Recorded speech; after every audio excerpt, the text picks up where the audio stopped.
Good afternoon, everybody, and welcome to today's Back to Business webinar, the fourth in the series of 12 webinars, offering you practical tips to help rebuild on the back of recent bushfires, droughts, floods and storms. My name is Megan Rogers, and I'm manager of AWI Sheep Connect New South Wales, Australian Wool Innovations Extension Network in New South Wales. These webinars, as you may well know if you're joining us and have joined us in previous webinars, are hosted by Meat and Livestock Australia, Australian Wool Innovation, AWI Sheep Connect New South Wales and Integrity Systems Company, with support from our partners New South Wales DPI, New South Wales Local Land Services and New South Wales Farmers. Our hour-long webinars are held weekly, every Tuesday at 1 p.m. for the next 8 weeks, and will offer resources and support to help those impacted by recent events getting back to business. Upcoming topics include livestock nutrition, water access and quality, as well as farm infrastructure, pasture recovery, and the redevelopment and rebuilding of your herd or flock. This series of webinars have been set up as standalone events so that we can directly email you the recording of each webinar an hour after it concludes. This does, however, mean that you need to register for each webinar individually. With this in mind, we've kept the registration process as streamlined and as brief as possible. 3 questions over and above your contact details. To assist with this, you'll receive a registration link in your email following on from today's webinars. Our webinar recordings will also be posted on the New South Wales Sheep Connect New South Wales website in the tools section, as well as any handouts that we share during our webinars. I'd also like to ask that you please answer the brief evaluation survey at the conclusion of today's webinar. Your feedback is very important and I cannot stress this enough. All partnering organisations are keen to hear your feedback and are committed to provide services to you that are relevant, timely, and most of all, helpful to your business.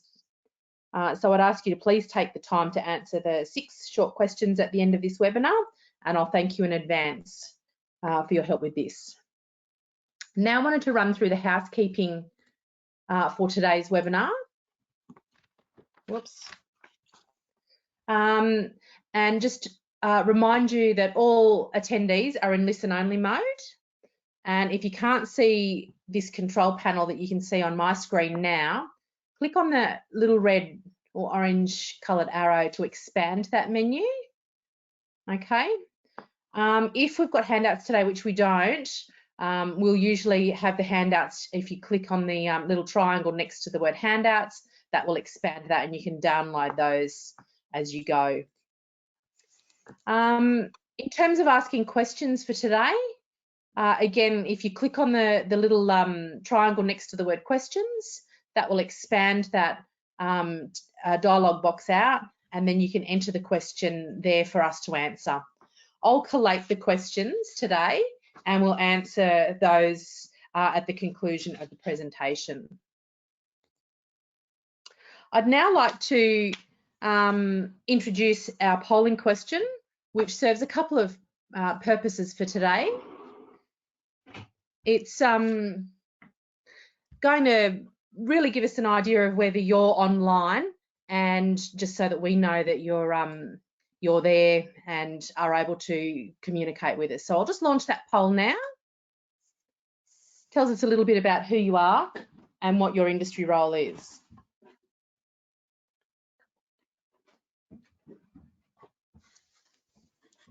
So we've got plenty of people voting at the moment.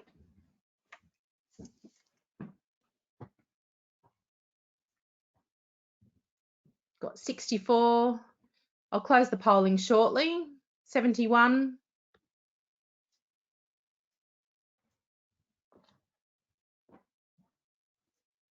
Okay, 5, 4, 3, 2, 1. And I'll just share our results. So we've got about 25% of you are sheep only, 14% are cattle only, 24% are multi-species, about a quarter of you are advisors, and 14% others. Thanks everybody for participating in that poll. That gives us a good idea of who's joining us today, and that's going to help our presenters with their presentation, just to put some context around their discussion points. I'll now introduce today's presenter, Hilary Beach of Home Sackett. Hilary is an agricultural consultant with consultancy firm Home Sackett, working out of Wagga Wagga. Hilary has been with Home Sackett for 3 years and specialises in business, financial and production consultancy. We'll also be joined during the questions section by Home Sackett Director Sandy McEachran, who's joining us from his home at Tumbarumba. And many of you would know Sandy. He's certainly someone I've known for a number of years and has been with Home Sackett for 18 years. Many of you will also know Hilary and be familiar with her throughout your travels. Welcome, Hilary. I'll now hand over to you. I'll just change presenter and hand over. They're just coming online there now, Hilary. I can see a B. How about now? Perfect. Ready when you are. All right. So thanks very much, Megan, for that introduction. And thank you for everyone for jumping online today. I really enjoyed that poll at the start, so I think that'll give us some good context around the audience today. Thank you also to Sandy, who has jumped on and is going to be available for questions at the end. Sandy is obviously director and consultant at Home Sackett, but also was had properties in Tumbarumba that were affected by fires at the beginning of this year, so has some experience in that respect as well. So today we're going to be talking about prioritising farm infrastructure for rebuild. Hopefully, or producers that were affected are well on the way to recovery and getting back to business. So I'm just, so hopefully, yeah, today, hopefully you can take away some opportunities that you identify whilst you're in this process of rebuilding and how to prioritise those opportunities. Obviously, each business has its own set of unique circumstances. So really bear that in mind when we're going through the presentation today, because a lot of the analysis are very specific to certain business structures, so they may or may not apply to you in your rebuild. So bear that in mind, but there's definitely, we're covering a lot today, so there's definitely a lot to take away from the presentation, hopefully. So let's get started. I wanted to start with a checklist that we identified early on when the fires happened as to how getting back to business might look for a sort of a client of ours when we were helping them through the time. The first thing that we saw of value was to sort out the cash flow of the farm business, inclusive of all insurances. So a monthly cash flow over the next 12-month period, really looking at where your peaks and troughs are going to be, and that's going to guide your business decisions over the next 12 months. And if you haven't done a cash flow before for your business, then now's a really good time to start. Just really understanding where those peaks and troughs are going to be will really help you guide where you're going to be able to move within the business frame. The next point is to sort out the farm finance. So now that you've done your cash flow inclusive of insurances, you know where your peaks and troughs are going to be, so you can sort out with your bank manager where you might need some assistance, or just give them that sort of head start on sort of where in the year that they might be required. Is going to really put you on the front foot. So sort out your cash flow and your farm finance first and foremost. Stock-proof your boundaries and have your farm broken up into stock-proof sections would be the next most important thing if you did have a large loss of fencing. If you did have significant burn or higher degree burns where you have no sort of pasture left and there's no use sort of having stock on the paddocks at all, then maybe containment lots would be of benefit for you in that circumstance. But if you only had sort of, a lower percentage of the farm that was impacted, then making sure your boundaries are fenced and that you have some stock-proof sections that you can manage your animal husbandry activities through there. The next point is to have enough livestock to utilise budgeted pasture production. So by now you should know, we're lucky that most, or particularly Eastern Australia, has received some sort of a break. So you should know what pasture has regenerated from the fires and what hasn't. So you should be able to build some sort of a pasture budget which determines the number of mouths that are required to adequately utilise the available pasture. Without the adequate number of mouths, there's a large opportunity cost that's just going to sort of prolong that. Or if you do have the number of mouths that are required, your sort of ability to get back to business is likely to be increased. That time frame is going to be lessened. So this is a really good use for the Back to Business consultancy program that's running at the moment, the 3 free consultancy sessions. Get your consultant to do a pasture budget for you. There are restrictions around being on farm at the moment with COVID-19, but sort of any sort of guide that you can give them to get that pasture budget is really going to assist in making sure that you have enough mouths, or you know the direction or that your carrying capacity and what your deficit or target's going to be for your pasture budgeting. The next 2 points are what we're going to be touching on today, which is your infrastructure and investments. The 5th point there is your livestock handling and infrastructure, so your yards and sheds, which would be what you would rebuild first. So we're going to touch on those. And then the 6th point is investments that are going to improve farm profitability. So you're looking at refencing to land classes, or refencing to put in laneways, or some investments that are going to improve farm profitability. And by improving farm profitability, we look at these investments and rank them on return on investment.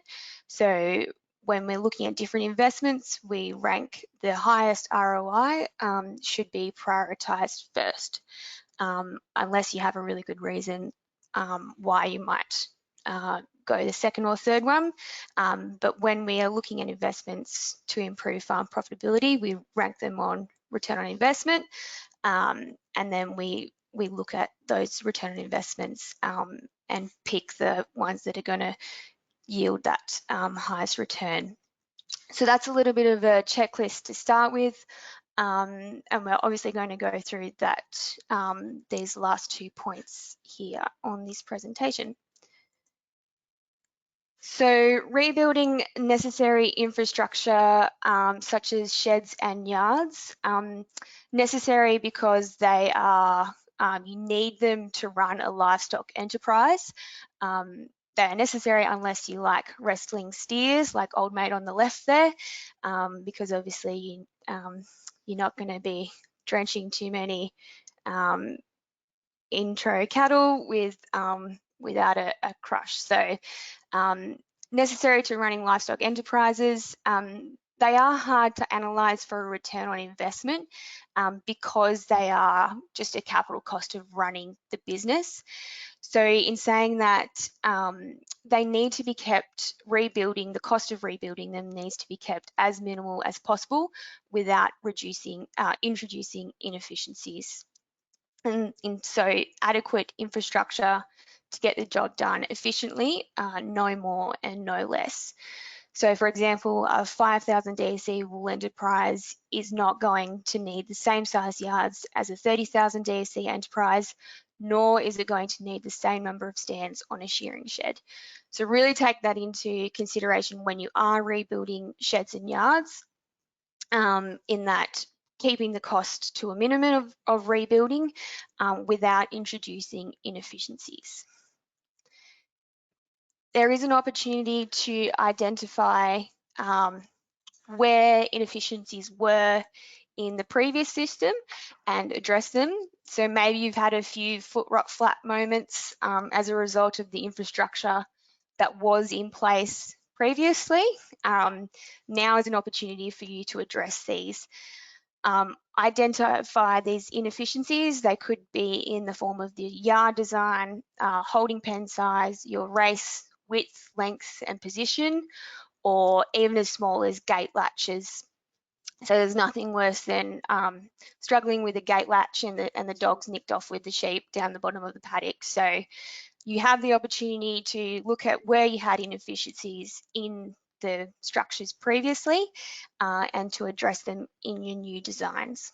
So with respect to necessary infrastructure like yards and sheds, that's what I'm going to say about that, is just to make sure that you're keeping the cost of the rebuild to a minimum, you're not going overboard, and you're taking the time to identify where the opportunities are to improve efficiencies in those structures.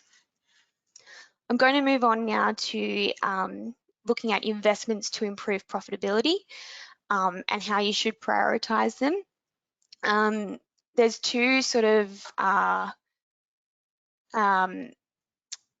investments that we look at in specifically to improve profitability.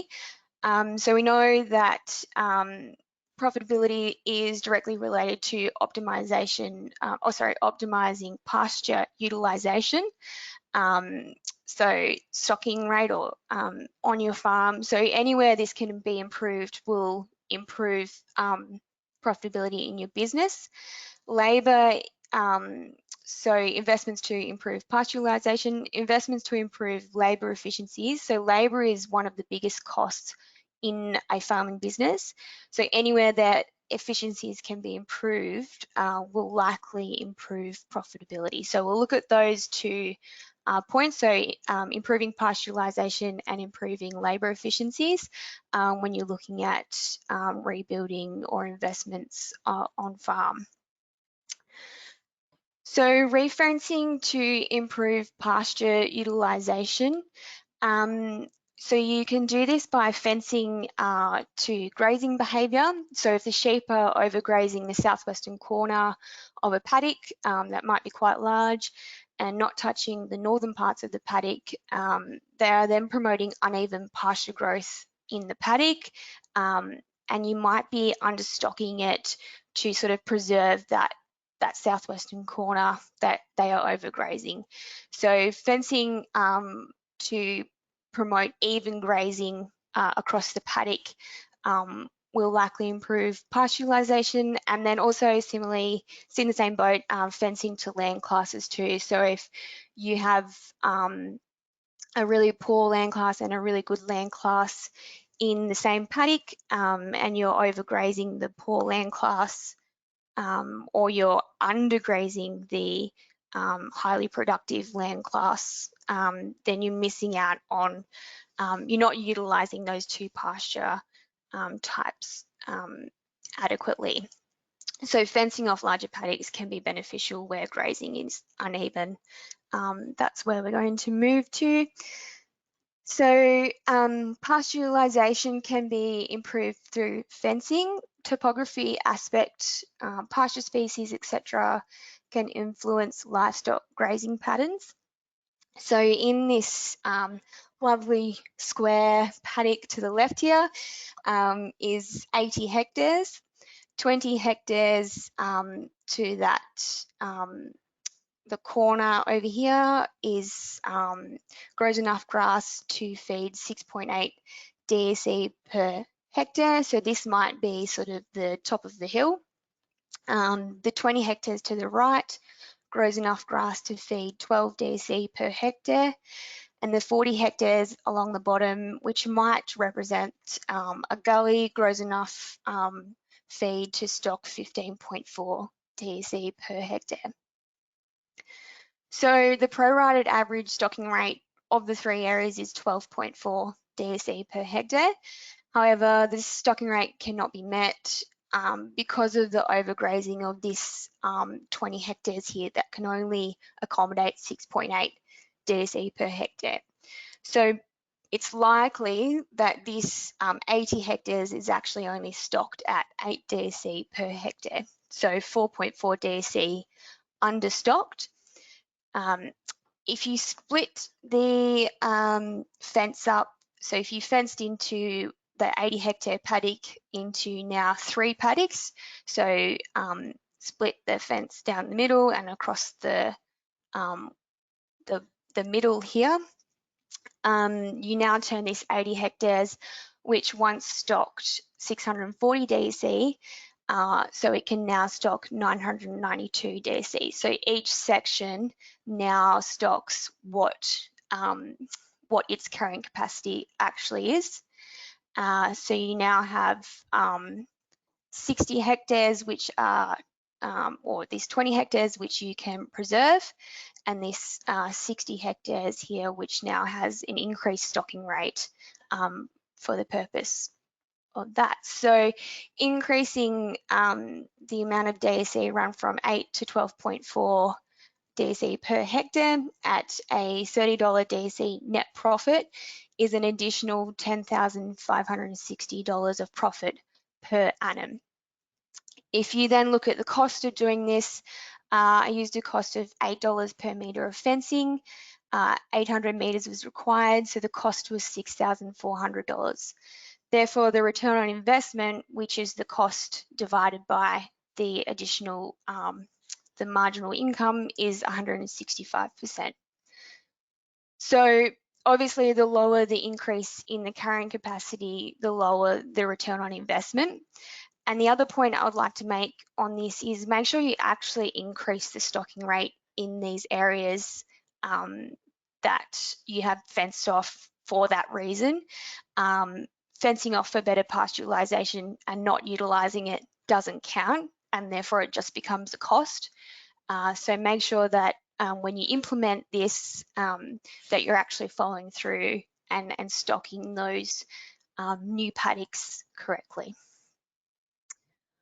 All right, we're going to move on now to identifying labour productivity constraints. So labour is one of the highest costs associated with running livestock enterprises.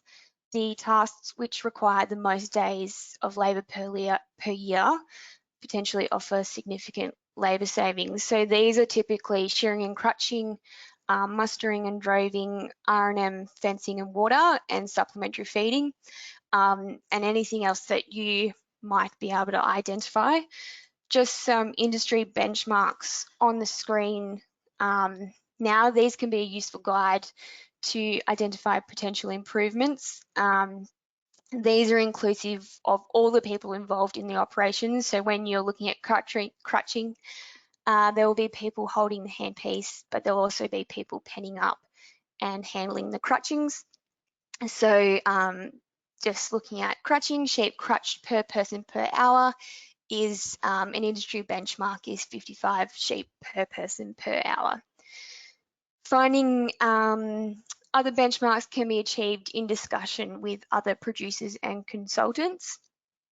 So if you're looking at these industry benchmarks and you're thinking, right, I'm not sure that we quite meet, when we drench, we don't quite drench 450 sheep per person per hour, then that's a labour efficiency that you might, or a labour task that you might look to improve efficiency.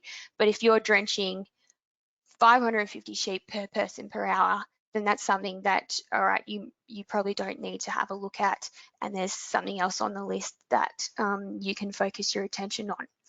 I will point out an improvement that induces a faster performance but requires more total labour because it requires more people to be involved may not be of any benefit, so be aware of that. And it's also important that saved labour being reallocated somewhere else in the business to perform a valuable task. So you can't just increase your labour efficiencies and then unfortunately you can't go inside and have a cup of tea. You need to reallocate your labour somewhere else. So I'm sure that won't be too hard for many businesses though. So we're just going to look at a case study for improving labour efficiencies. The case study we're looking at is whether to implement satellite yards or laneway systems. By that I mean satellite yards is in your main set of yards and then having a second set of yards possibly at the other end of the property. So just to reduce that time of mustering. Versus putting in a laneway system for the same purpose of reducing that labour cost involved with bringing sheep in or cattle in or goats in. So those are the two options you have when looking at improving that labour task. So we're just going to look at a case study for them today. So again, your options are to build multiple laneway systems to one set of yards or build a second set of yards at the opposite side of the property. Or there is also the option to build a laneway system and an additional set of yards. So we'll look at those three, we'll analyse those three investments. Just some assumptions for you before we get into the analysis. This property has 20 mobs of sheep, each are bought in 5 times per year. And as I said at the beginning of the webinar, it's very business specific, so these analyses require you to look at your own business and apply your own property assumptions. Each time a mob is brought in, it takes 2 people 2 hours to muster 1 mob.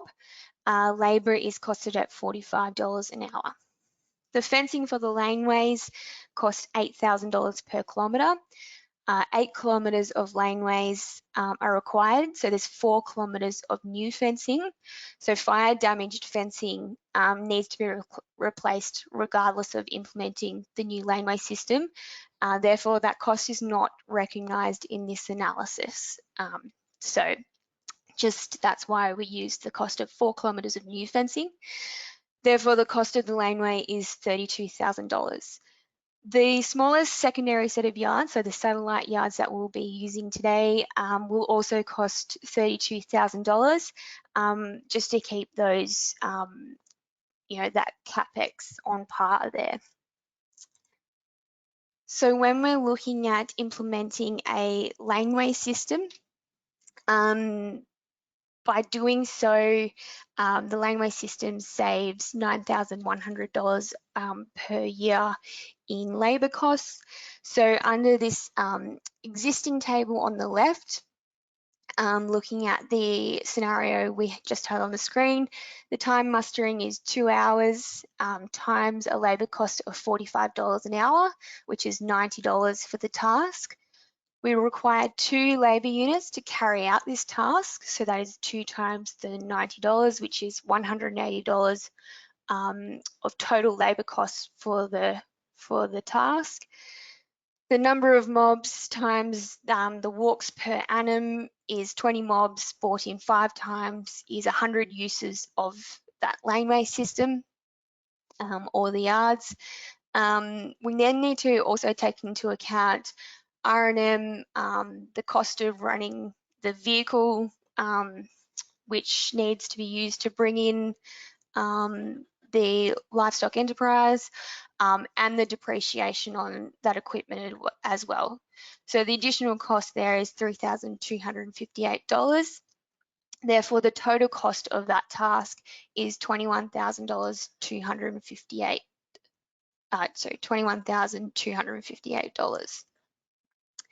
Over on the right there is the cost of mustering with the implemented 8 kilometres of laneways. Again, we have 2 hours mustering because mustering time is it might be cut down ever so slightly, but not significantly. So you still have 2 hours at $45 an hour is $90.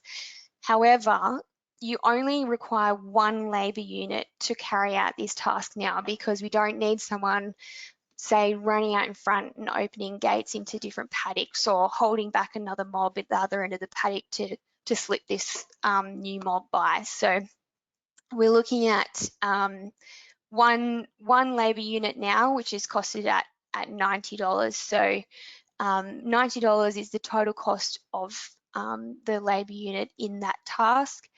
Same number of mobs, same number of walks per annum.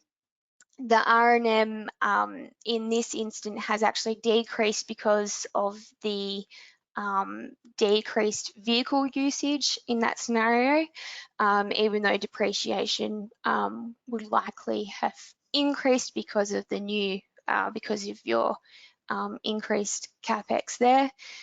So the total cost with the 8 kilometres of laneways is now $12,158. So a total saving of $9,100 per year by implementing a laneway system.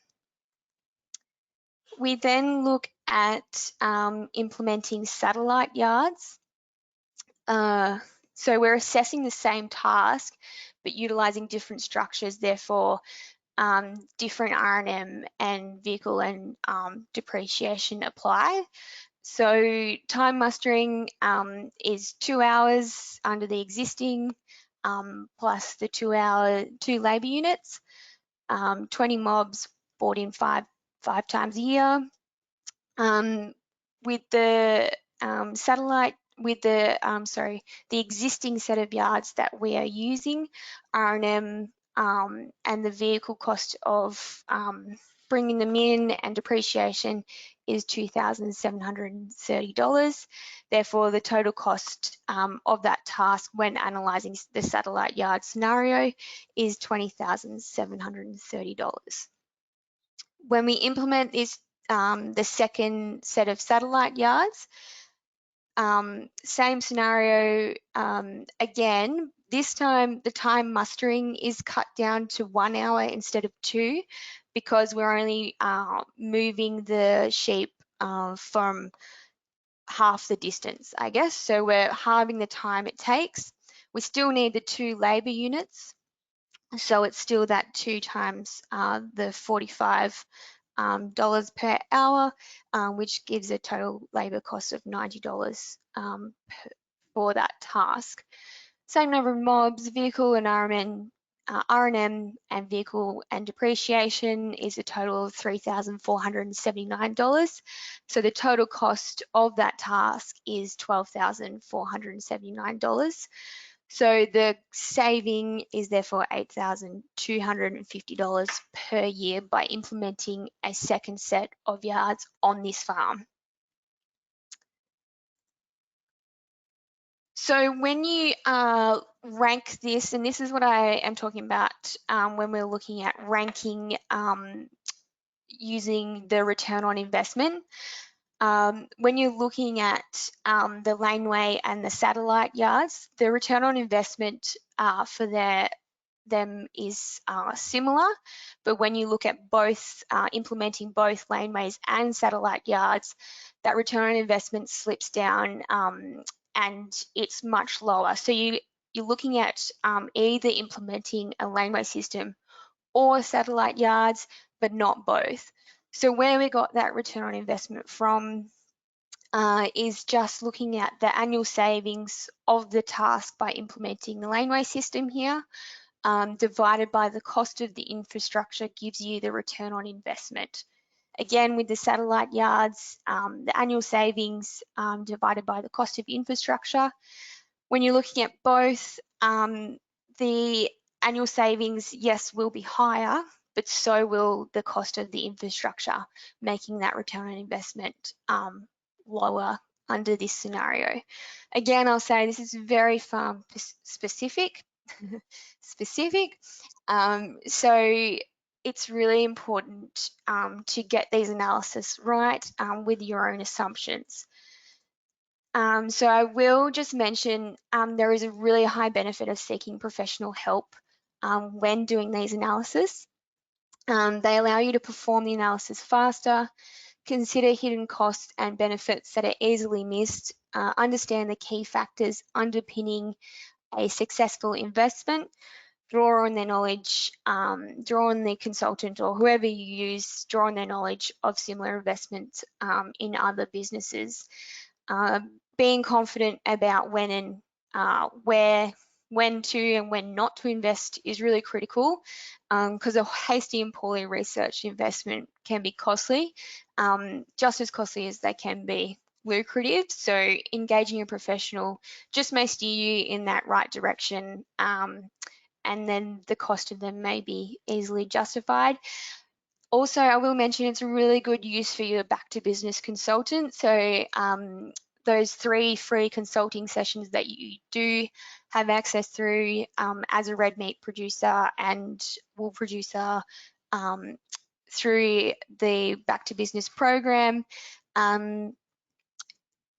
If you're not sure how to utilize them, then maybe getting whoever you engage with to look at different investment options to improve profitability in your farm, on your farm.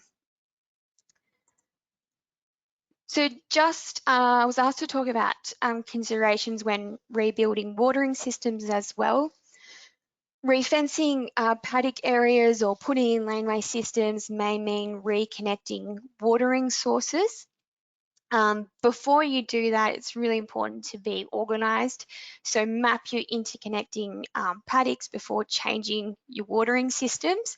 So avoid that risk of water issues, which are very time consuming and frustrating, that are caused by complex systems. So make sure you map out where your watering systems are and how you're going to implement new ones when you're looking at these sorts of investments on farm.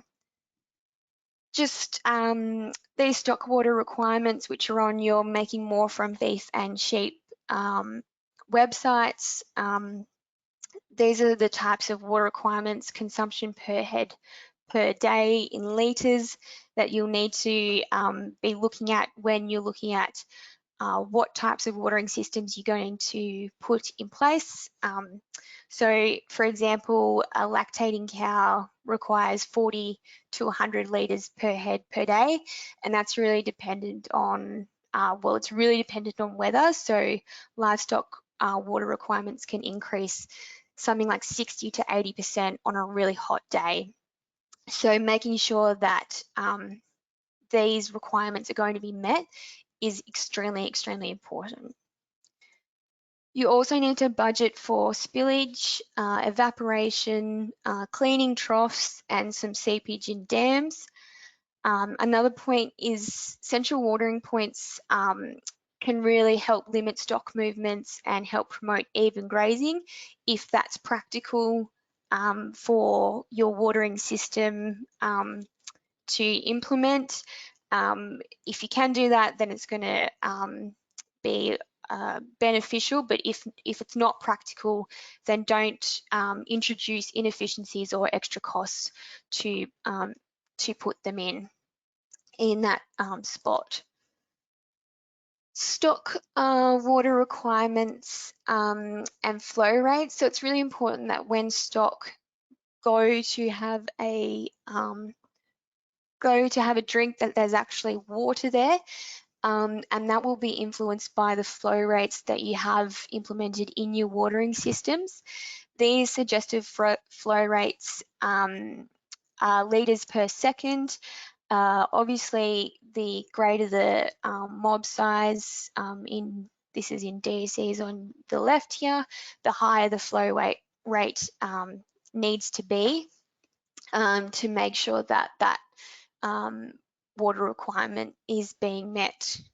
So getting the equipment for this, if you're not sure, obviously visit your local store and they'll definitely be able to help you out in this front, or just get in touch with producers in your area and look at what's worked best for them.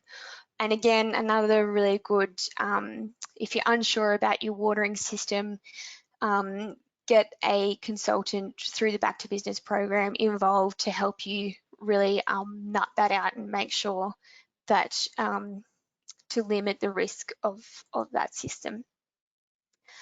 Also, just touch on quickly lambing shelter.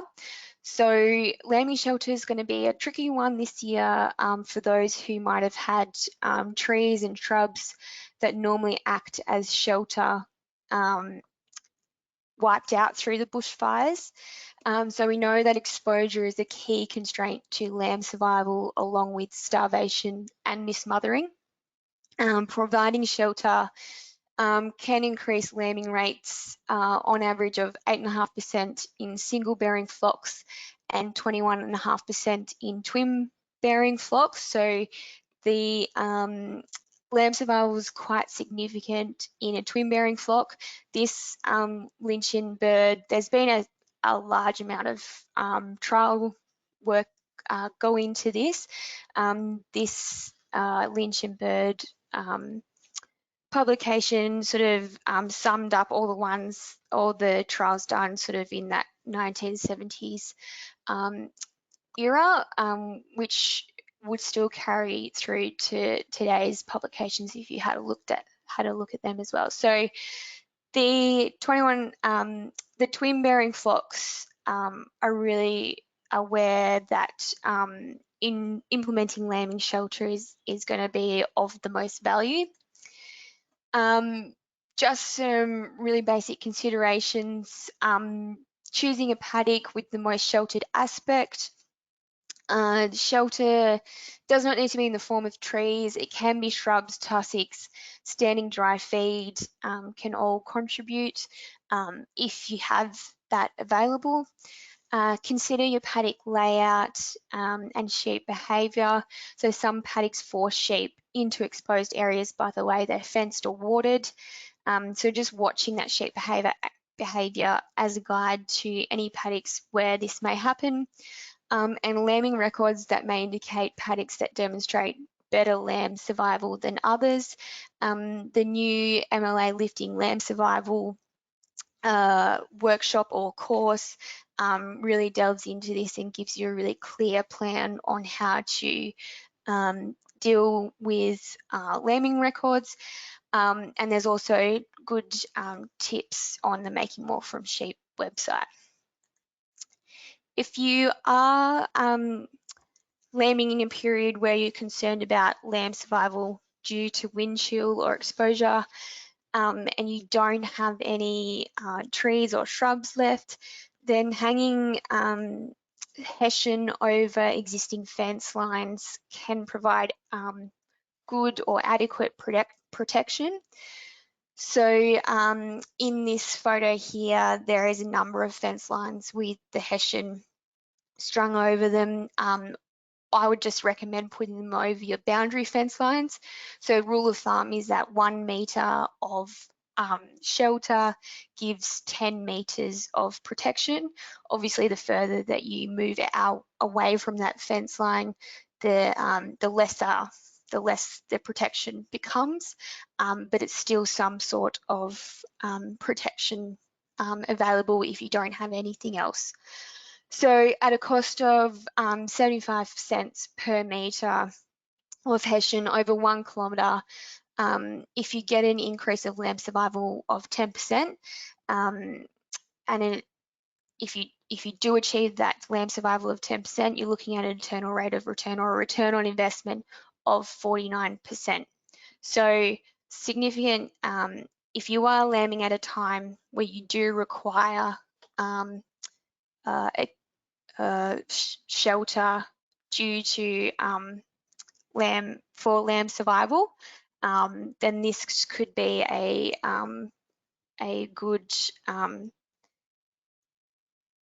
good way to implement that shelter, is those hessian over the fence lines. All right, just a few things to consider with coronavirus. So unfortunately, we're in a bit of uncharted area or time at the moment. When you are rebuilding infrastructure, just make sure you're really organised. You know, can the contractors come on farm to rebuild your shed what are the, what are their protocols? What is their time frame? Is it going to be as normal? How available are the required resources? Making sure that you don't start a project and then just have it stop and dwindle away into the background because you couldn't source a certain resource. And also just have your own farm protocols in place for your own workers. And just make sure that they have guidelines on how you are dealing as a manager with COVID-19, just to make things as easy as possible. I think I was meant to go through, as I mentioned throughout the presentation, there is the Back to Business program. We have access, producers who are in fire affected regions, access 3 free one-on-one sessions with a local farm consultant, just looking at areas that you require assistance with. And Sandy and myself are available through this program. So it's a really good initiative, and I would really encourage you to jump on board with that one. Okay, Megan, that's it for me. Do you have any questions so far?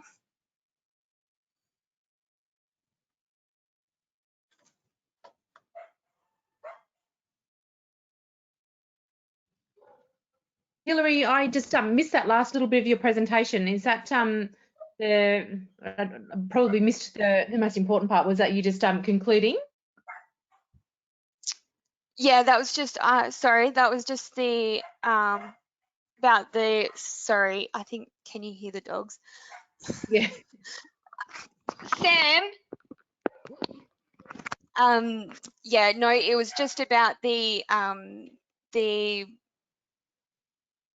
I think they've calmed down now. Sorry about that, everyone. It was just about the Back to Business program and how the 3 free one-on-one sessions with the farm management consultant is available through that program, and is a really good initiative, and I would really recommend everyone being involved with that. So Hilary, in terms of specifically with the Back to Business, Home Sacket are the New South Wales coordinators of that program. So if people don't know precisely who they might be able to contact, they can utilise the services of Home Sacket to put them in contact with somebody who will meet their individual needs.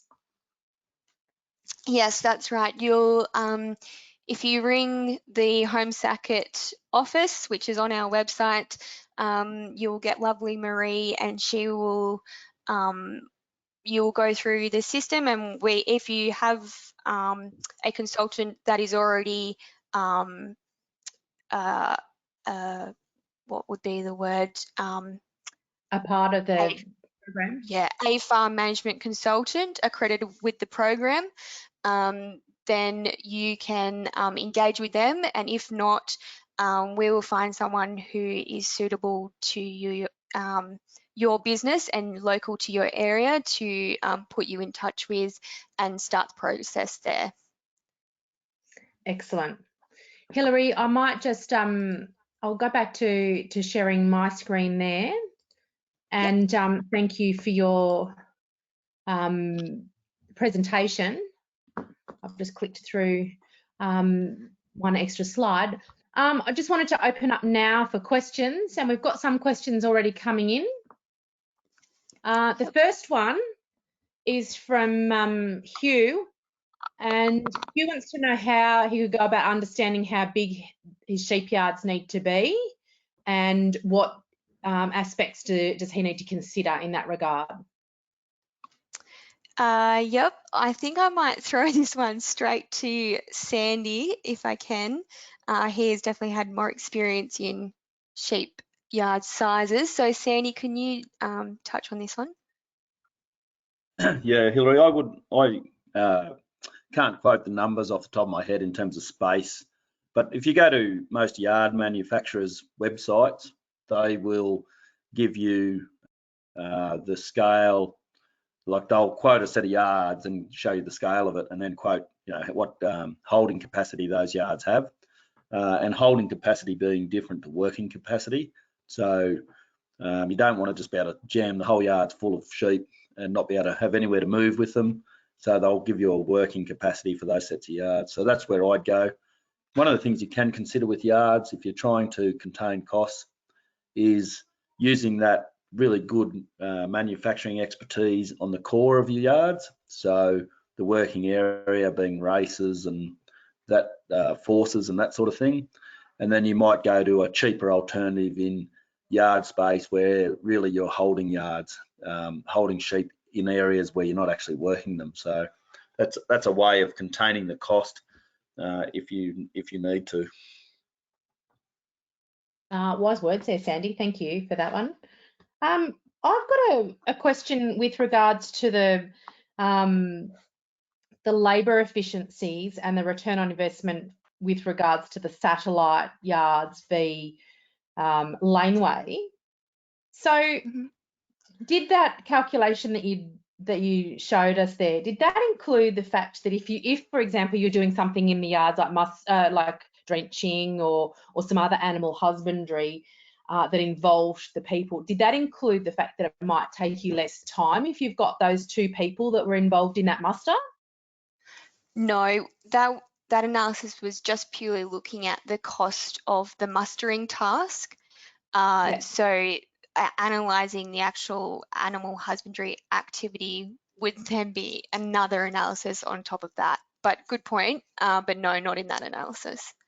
Okay, so there's probably, you know, a little bit of you know, like you said, I think the fact that, you know, the analysis was quite an individual analysis and something that we need to consider in regard to our own places, and that's where I think that the value in the Back to Business program is really going to shine through.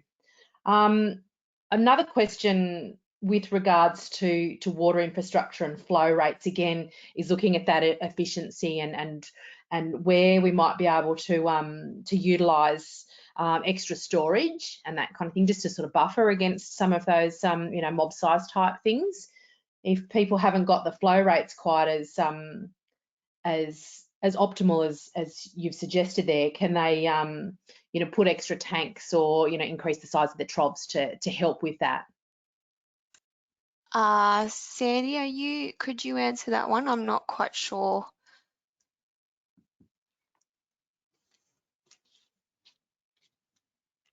I think the answer to that is no. So the flow rate specifically refers to how quickly the water can come out of the pipe. And so if you are on the same pipeline, it doesn't matter how big your trough is, unless you're talking about a size of trough that you know, they can't at one watering, as in when the stock come in for watering at any given time, they can't physically drink everything within the trough. I don't think trough size would help you, because essentially they drink the trough dry quicker than it refills. So I think flow rate, you're better off working on the pipe lines, size of the poly pipe that's leading to it. There'll be a bit of distance and height, as in the pressure coming out of it, and you need to just take into account all those things. I think it'd be risky to try and do it with trough size or tank size. And quite possibly costly for little extra benefit by the sounds of things, Sandy. Yeah, that's right. You might be better off running another pipe, and you know, that would be far cheaper. Okay, thank you. Got one more question specifically for Sandy. What process did you go through in determining where to start on your burnt out land? Well, I started off with pastures, because in my view they were going to be the most important thing to have right. Sorry, actually that wasn't quite right. I started off with perimeter fencing. So was my farm stock proof, and could I keep all my stock on the farm and all my neighbours' stock off the farm? So that was the first point, because it was essential. Then to pastures, and I was quite lucky that not very much of the country burnt with such heat that it actually destroyed the pasture. Most of the pasture came back. It was really only sheep camps and things like that that didn't. So I was quite lucky there. And so then it was back to infrastructure, which was internal fencing and making sure all of those things are right. So I was fairly lucky as far as the fires went. There wasn't as much damage or a lot of damage on the farm, really, all things considered. So, but they were my sort of list of priorities when I started thinking about it. Thanks, Sandy. Yeah, I think it's very much, being able to contain your animals in the first instance is the first step, and no doubt most people have come a long way in that, even if they're only partially re-fenced, but have got their stock back under sort of within their fences, whatever they've got left. I guess I wanted to round up while we wait for any final questions that come through. There's no further ones, but I wanted to round out by just sort of reiterating on the key points that that you've covered today, Hilary. And the first one is to obviously, contain your animals and look at making sure that you can manage those, in a fashion on site. And then as you're rebuilding, looking to efficiencies. Importantly, looking at where your inefficiencies lie, what the costs of rectifying and remedying or avoiding those might be going forward. So where the opportunities are for streamlining the costs to your business through elimination of inefficiencies and adding in some efficiencies. Also, looking at efficiencies such as stocking rates and optimizing stocking rates with carrying capacity in different aspects of your paddock. If you have lost a lot of fence, there's obviously some great capacity there to really look at where your livestock like to live in paddocks, etc., and fencing around that to improve the utilisation across the entire landscape. And then obviously some of the other elements that are important are things such as internal fencing and other infrastructure such as water. I don't have any more questions. I'll still leave the opportunity open for further questions, and I'll just run through the post-webinar housekeeping for today. We've got 6 short survey questions for this afternoon, which are really important to us. We really like to get your feedback as a participant on today's webinar in terms of what you thought of today's webinar, but also importantly, what you'd like to see going forward. What other topics, what information might be lacking out in the landscape there for you. We'll also, in our follow-up email, which will be distributed an hour following today's webinar, it'll come straight to your inbox, will be the link to next week's webinar, which is about biosecurity, animal health and welfare during rebuild, presented by Dr. Gillian Kelly from Central West Local Land Services. I'd also like to highlight the fact that these webinars are also transferred into a podcast series, which is the Back to Business podcast. And if you look in your podcast provider's search function for Back to Business, you should be able to find that and subscribe to that. And obviously we won't have any presentations in that space, but you'll hear a conversation which is similar to what you would have received today. But if you're looking for another way of hearing that, then we'd recommend that you jump online and subscribe there. Something else we also wanted to mention is the Local Land Services Supporting Our Neighbours fencing program, which was announced over the weekend. Information's pretty hot off the press at the moment. If you type into your search engine Local Land Services Supporting Our Neighbours fencing, that'll take you straight to the page there, which covers all of the detail in that. Once I've got a little bit more detail, I'll pop that on our website with the handouts from today. And the handouts from today have simply been the Back to Business consultancy flyer, which indicates how to contact Home Sacket to put you in contact with your most appropriate or nearest or preferred consultant, and also the list of the other webinar topics. So I'll pop the information about LLS Supporting Our Neighbours fencing program up this afternoon. That's about it for the webinars, for the questions, Sandy and Hilary. So I wanted to thank you both for your insights today.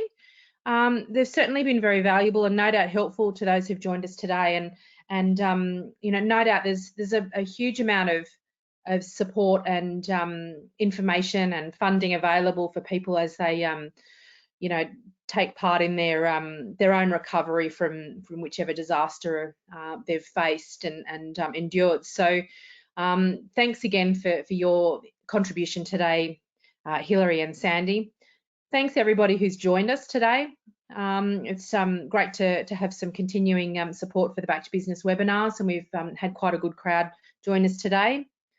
As I said earlier, a couple of final reminders regarding the evaluation questionnaires.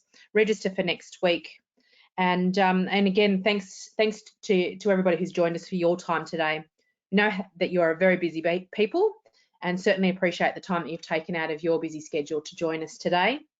And in closing, on behalf of Meat and Livestock Australia, Australian Wool Innovation, AWI Sheep Connect New South Wales, Integrity Systems Company, New South Wales DPI, Local Land Services and New South Wales Farmers, best wishes and a very good afternoon to you all.